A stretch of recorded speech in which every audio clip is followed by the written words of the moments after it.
Good evening, ladies and gentlemen of the universe. It is Thursday, February 22nd, 2018. The time is 22:30. It's 10:30 for you guys. Welcome, and thank you for joining me for another global transmission of the Fun Squad Update. Thank you for joining me.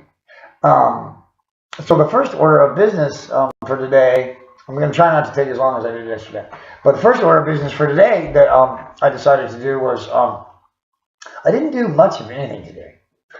But I was thinking about, we were in the reading room talking to some, I was talking to some people in there, and we were talking about conspiracy theorist stuff, and, chemtrails and the moon and blah, blah, blah. So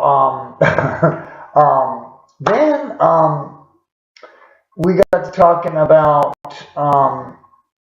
interestingly enough, angels. And then I get in here and I check my email, and I get an email from a good friend of mine, Michelle. Hi, Michelle. And she sends me an excerpt from a book about angels. And coincidentally, again, enough, the first sentence in the paragraph in the book, and I'm going to read it for you here in a second, and I'm going to pull it up, is about the vibrational frequency that angels exist on, which is a very fine vibrational frequency. So, and I can't remember how I put it on the book, but I'm going to read it for you right now, and it's just real interesting, real quick. So it says, so who or what are angels? Angels are intelligent beings capable of feelings, yet a different species who have their existence on a slightly finer vibrational frequency from the one to which our physical senses are tuned. This means we can't perceive them ordinarily with our eyes and ears, but they can perceive us. Our realities interpenetrate one another. Interpenetrate one another with their reality encompassing and enfolding ours. So I thought that was just really amazing coincidence that happened today. And so that was kind of neat. And because I had just been talking to my friend Michelle about vibrational frequencies a couple of months ago, and how we need to raise our vibrational frequency. And how we're stuck down here on a low vibrational frequency, and we need to be up here to get a higher consciousness contact with the all-knowing, the all-powerful creator of the known universe, and that would be God, right? So anyway, I thought it was really neat. That was kind of cool. But as a consequence of that conversation with these guys in the reading room, which we were really loud because we were all really boisterous about it, so we had to shut the door. And then, I looked at my watch, and it's 6:50, okay, p.m., and I'm supposed to be on a bus to Lamar, Colorado, for an AA meeting, and it leaves at 7 o'clock, and it leaves at 7 o'clock sharp. So I run in here to the room, and I'm looking for stuff, I'm scrambling around, I'm getting my stuff, this and that and the other, and then I lead out the door, and I left my jacket. So I turn around, I can't get back in because I left my keys inside the room. so it's 6:50.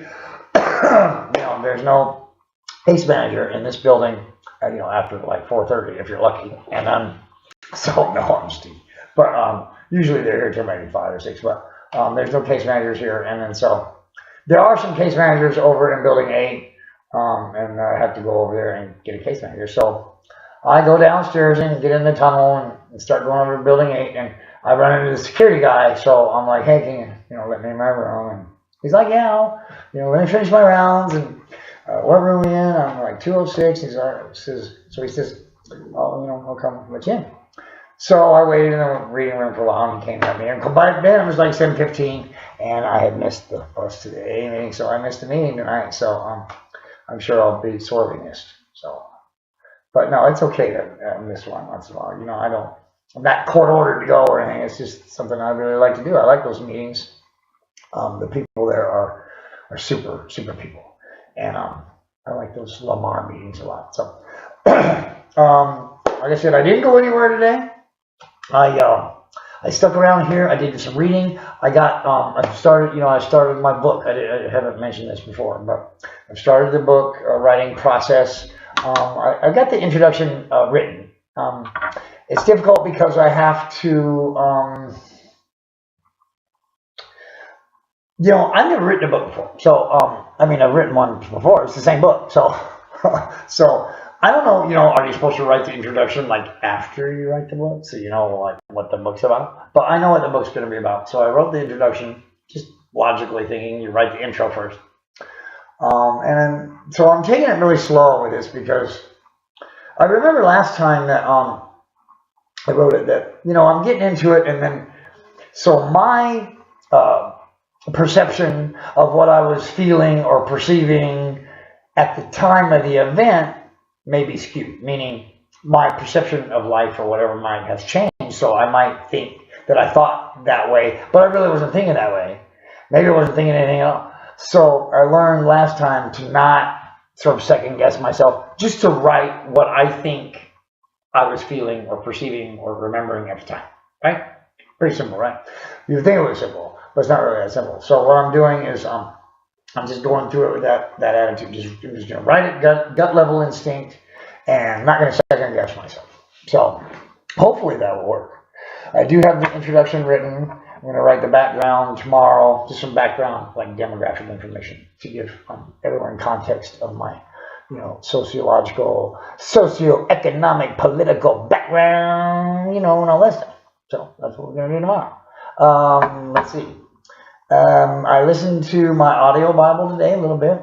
I do read the Bible some, but I like to hear it better because I think that when I hear it, like if I hear it like 2 or 3 times or 4 or 5 times, I pretty much got it down. It's just like a song. If I hear a song a couple times, I'm like, I know all the words. But if I read it, especially like the Bible, it can be a lot to absorb, to retain, or to even understand sometimes. And sometimes the meaning may even change. You might read it again and it means something totally different. Same thing with hearing it, but I think I retain it better if I hear it. So I try to listen to the Bible when I've been doing it lately. I have it on the computer and on my phone, and it's pretty neat to listen to. Whether you believe in the Bible or not.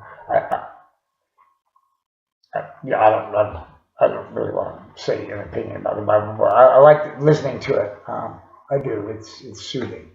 So I'll just say that. Let's see.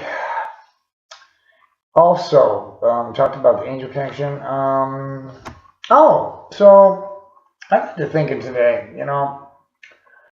I am sub-commander of the Fun Squad. And why am I sub-commander of the Fun Squad? I'm the ranking member of the Fun Squad. In fact, I'm the only member of the Fun Squad. So why am I sub-commander? I'm promoting myself to commander.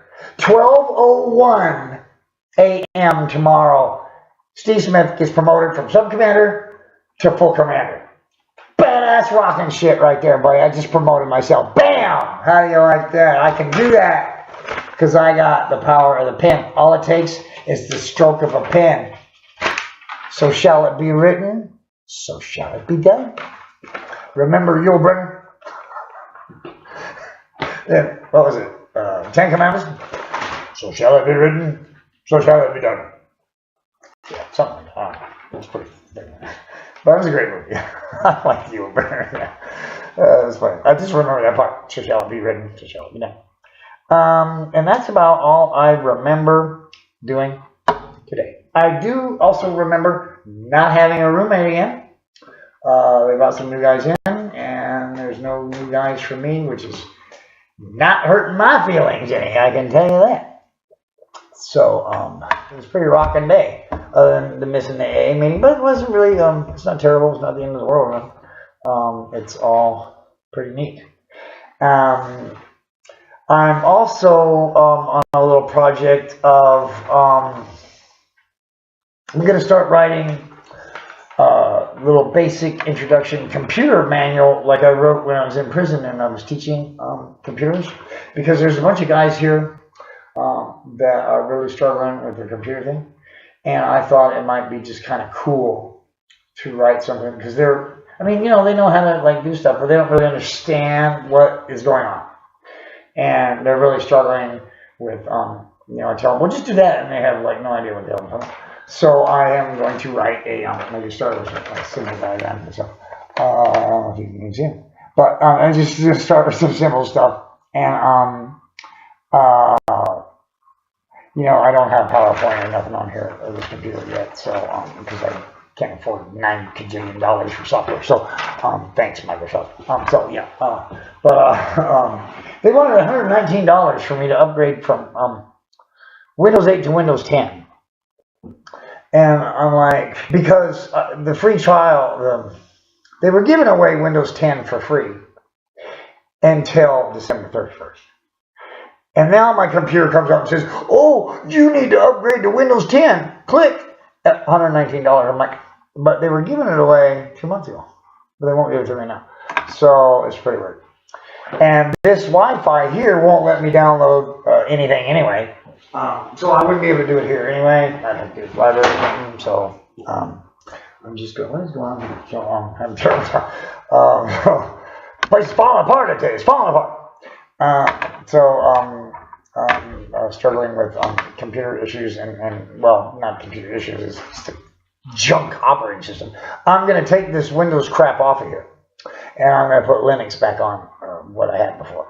I'm going to put an operating system called Ubuntu because it actually works, and it's free. Thank you, Linux developers, for giving us a free operating system. It's open, shareware, public domain, although the support sometimes is tricky. Linux can be difficult because it's not as full of bells and whistles as Windows is. But that's what I'm going to do. It's going to take me a little while to do that. So I got the book started, and I'm really happy about that. Like I said, I'm trying to take time with it because I found, you know, last time that you know, I start to write stuff and I get in a hurry, and then I leave stuff out. So I'm trying to like take a piece at a time. You know, I'll write it, then go back the next day, read it again, rewrite it, you know, or fine tune it, change words, change paragraphs around. Might spark a memory. Oh, I got to tell them about this, or this little piece of information is important. So I'll tweak it a little bit, and then I'll go on to the next piece. And then when I get big sections of it, you know, chapters at a time or a couple chapters at a time, I go back and reread it again. And then I fine tune it a little more. So I kind of write it, rewrite it, write it, rewrite it, write it, rewrite it until it's all written. It's pretty weird how I do it. But that is really the way that I learned how to write. That's how I like write computer code. That's how I write a book. I write computer code and books the same way, even though I have never written a book before, because it just makes sense for me to do that way. I don't really know. I might be all wrong. Maybe my logic is skewed like the rest of my core beliefs.